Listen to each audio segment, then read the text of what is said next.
Welcome to another episode of AI 10X brought to you by 10 Leaves. Today we're going to be diving deep into Oh, something that's not just science fiction anymore, yeah, how biotechnology is fundamentally changing our lives right now. right now. Yeah. You sent over some really fascinating stuff on this, Yeah. and I think our mission today is to unpack it Yeah, and really understand what it means for us today. absolutely. I mean, biotechnology has moved out of the lab and into our lives in such a big way Yeah, that I think it's really important to get a handle on what's happening. absolutely. So where are we seeing the most significant and tangible changes? Well, I'd say the impact is really being felt across three major areas: Okay. medicine, agriculture, and industry. Okay. In medicine, it's revolutionizing how we fight diseases. Yeah. In agriculture, it's changing how we grow our food. hmm And in industry, it's giving us new and more sustainable ways to produce the things we need. Okay, so let's start with medicine because that's something that touches all of us directly. Yep. What are some of the most concrete examples of biotech in healthcare that are making a difference right now? Well, one of the most compelling areas is biopharmaceuticals. Oh, Think of them as drugs built using living organisms or their components. A fantastic example is monoclonal antibodies. These are specially engineered proteins that can be designed to target very specific cells in the body. so instead of a treatment that affects everything like traditional chemotherapy, these are much more targeted, like a precision strike. Exactly. Like, for instance, they can be designed to recognize and bind to specific proteins on cancer cells. Huh. And what's revolutionary about this isn't just the targeted action, but also the potential to personalize treatments in ways we couldn't before. This could mean more effective therapies with fewer of those harsh side effects we associate with traditional treatments, opening up possibilities for patients who might not have been able to tolerate older approaches. The complexity of engineering these proteins and the scientific breakthroughs that made it possible are really quite remarkable. That's a huge leap forward. And it's not just about treating diseases once they appear, is it? I know biotech also plays a role in understanding and even preventing them. Oh, absolutely. Biotech is driving the development of much faster and more accurate diagnostic tools. Think of PCR tests for things like COVID-19. That's a direct result of biotechnology. Right. And then we have genetic testing, which can tell us about our predisposition to certain conditions, allowing us to take proactive steps to prevent them. Yeah. This knowledge then feeds directly into the growing field of personalized medicine, where treatments are being tailored to our individual genetic makeup. Personalized medicine. So it sounds so tailored to each of us. Yeah. Can you give us a real-world example of how this is playing out? Sure. Think about pharmacogenomics. This is where we study how our genes influence our response to medications. Okay. By looking at your specific genetic profile, doctors can often predict which drugs will work best for you and what the ideal dose should be. Yeah. It's about moving away from a one-size-fits-all approach to minimize adverse reactions and maximize the therapeutic benefits. For example, someone with a particular gene variant might metabolize a common antidepressant much faster or slower than average, requiring a different dosage for it to be both effective and safe. That makes so much sense. It's like, why would we all respond to the same dose if our bodies are so different? And I remember reading about how this is being used in cancer treatment as well, targeting specific mutations. Yes, targeted cancer therapy is a prime example of this. By analyzing the unique genetic mutations within a patient's tumor, doctors can identify the specific molecular mechanisms driving its growth. This allows them to use drugs, like kinase inhibitors, that specifically attack those mutated proteins. It's like finding the exact faulty part in an engine and fixing only that. This approach often leads to better patient outcomes and significantly fewer of those widespread side effects associated with traditional chemotherapy. Wow. It's amazing how medicine is becoming so incredibly precise. It really is. Okay. Well, let's switch gears to something equally fundamental, agriculture. How is biotech helping us produce food more effectively and sustainably? Biotechnology is providing some crucial tools for enhancing food production and making agriculture more sustainable. Genetically modified crops, or GMOs, are a prime example. These are crops that have been engineered to have specific beneficial traits. Like, what kind of benefits are we talking about in practical terms for farmers and for us as consumers? Well, we're talking about things like built-in resistance to certain pests, tolerance to herbicides that allow for more efficient weed control, Oh, yeah. and even the ability to thrive in challenging conditions like drought. This can lead to a reduced need for chemical pesticides, which is better for the environment, and potentially higher yields, ensuring a more stable food supply. And I've also heard about crops being developed with enhanced nutritional value. That sounds really impactful. Absolutely. A key example is golden rice, which has been engineered to produce beta carotene, a precursor to vitamin A. This is a significant development in addressing vitamin A deficiency, which is a major health problem in many parts of the world where rice is a staple food. GMOs have certainly been a subject of much debate. What are the core arguments both for and against their use? Well, the potential benefits are significant.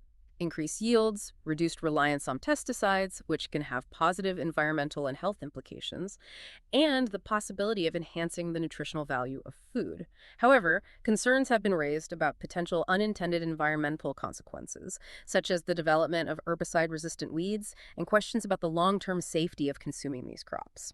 It's important to note that the overwhelming scientific consensus, based on extensive research, is that currently approved GMOs are safe to eat. However, ongoing research and careful monitoring are essential to ensure we're developing and using these technologies responsibly and addressing any potential long-term effects. That balanced perspective is really crucial. Okay, let's move on to industry. This might be a less obvious area for most people, but how is biotech making a difference in manufacturing and other industrial sectors? Biotechnology is playing an increasingly important role in creating more sustainable industrial processes. We're leveraging the power of enzymes and microorganisms to produce a variety of bio-based products, such as biofuels and biodegradable plastics. The shift helps us move away from our heavy reliance on fossil fuels and reduce waste, contributing to a more circular economy. Biodegradable plastics. That sounds like a really promising solution to the plastic waste problem. How does biotech make that happen? One good example is the production of polylactic acid, or PLA. This type of biodegradable plastic can be made from renewable resources like cornstarch or sugarcane. Huh. Engineered bacteria are used to ferment these resources, and this fermentation process yields the building blocks for PLA. The key difference from traditional plastics is that PLA can break down much more readily in the environment.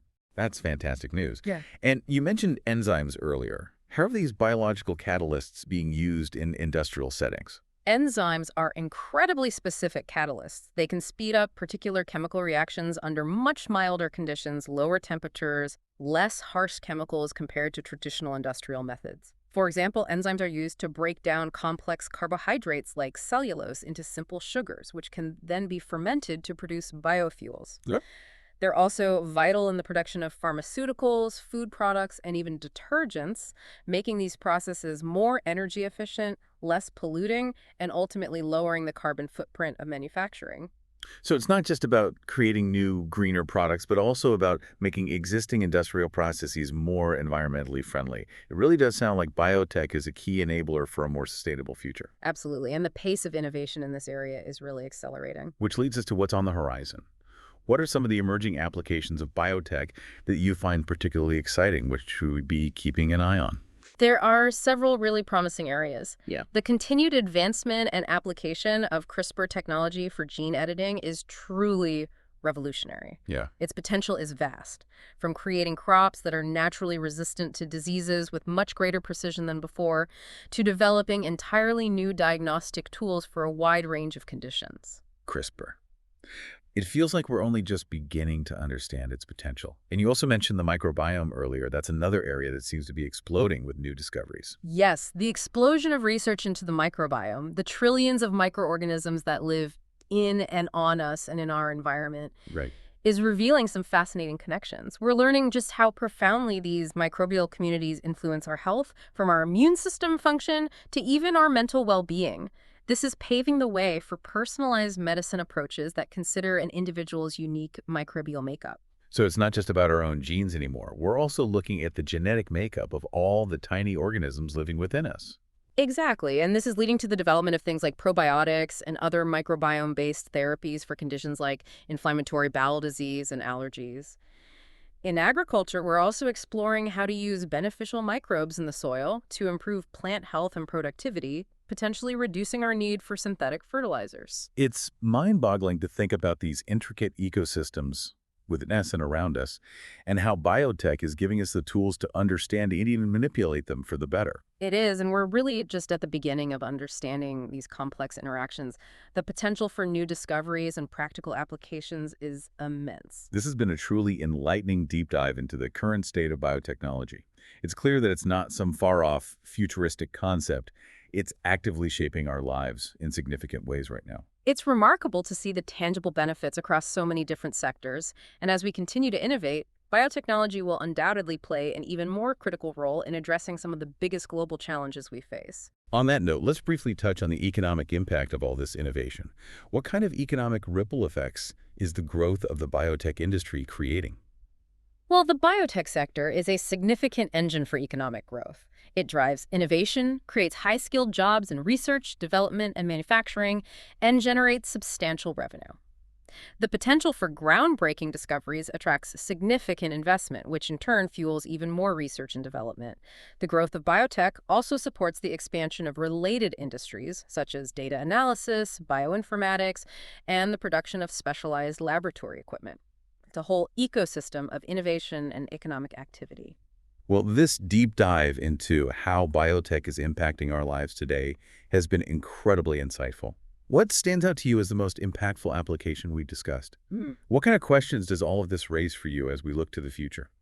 For me, the convergence of personalized medicine with our growing understanding of the microbiome is particularly fascinating. It really makes you think about how we'll define health and approach treatment in the future, moving towards much more individualized and holistic strategies. It's really incredible. Consider the implications of personalized medicine. How might this change healthcare as you know it? Or the potential of the microbiome? Well, what other surprising roles might these tiny organisms play in our lives and in the environment around us? This deep dive into biotech in our lives today was brought to you by 10 Leaves.